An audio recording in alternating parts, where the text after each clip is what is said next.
Hi, I'm Shannon with the Shannon Jones Team at Keller Williams Realty. And today on our Home Buying 101, we're talking about short sales.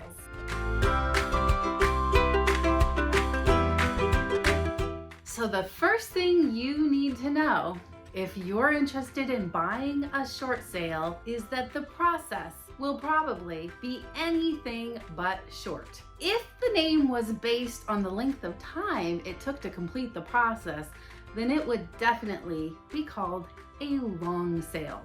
So short sales get their name from the fact that the sellers are short on the equity that's needed in order to sell the home and pay off the liens on the property.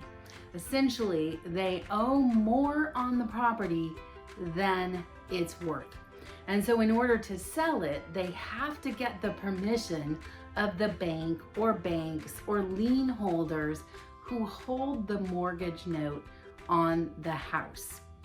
And banks don't love to lose money, so they don't make the process really easy. What's required, in fact, is more paperwork than you're probably completing to get your loan pre-approval. So think about all of the documents that you're having to submit to get pre-approved for a mortgage, and then add to that all of your budget and information about a hardship, because banks do want to make sure that the reason that they'll need to take a loss is because the seller is experiencing a financial hardship that makes it difficult for them to continue owning the home and paying the mortgage. So typically the hardships that will help someone qualify are death, divorce, job loss, reduction in income, or some other serious circumstance that has changed since the borrower took out the mortgage on the property. So when you're looking at a short sale, if you're seeing a price that looks like it's too good to be true, it's probably too good to be true, because it's the listing agent along with the sellers who sets the listing price that you'll see in the multiple listing service, or on Redfin or Trulia or Zillow or whatever site it is that you're looking at. So you see that price and you're like, oh my gosh, I would buy this house at that price. Well, so would a bunch of other buyers if they could. But what happens is when you see the house and you make the offer, the seller will first accept an offer, and then they'll submit it to the bank. So the bank will now review your qualifications as a buyer, review all of the seller's information, and then they'll order what's called a BPO, or a broker price opinion.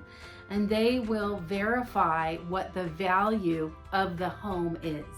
And if it's more than what you and the seller agreed to, they will not approve the short sale. And you might not find that out for 3 months, 6 months, or more. So it definitely is a lengthy process. The other thing you want to keep in mind is that when prices are appreciating, by the time the bank actually gets to the point where they're ready to make a decision, the price that you all may have agreed upon that was market value may no longer be market value. And if the BPO, or broker price opinion, is older than 90 days, they're now going to want a new BPO, and that's going to delay the process. So definitely, if you're considering a short sale, a couple things you want to do. One is you want to make sure that you are working with a real estate agent who is really experienced and knowledgeable about the process, because there are some questions that they should be asking the listing agent to determine if this is a short sale that has a good chance of actually closing. So they want to know, has the agent actually successfully closed short sales? Who is the bank, or who are the banks? What are the seller's circumstances? And what is the market value of the property? Have they initiated actually even a dialogue with the bank about the situation? And finally, are they planning to hire a professional short sale negotiator to manage the process? A professional short sale negotiator may have connections at the banks and have a good sense of what the process is looking like. And so that's really, really important that you have an experienced team on your side to help you through the process. If we can answer any additional questions for you about short sales or about the home buying process, definitely reach out and we're happy to help. Thanks for watching.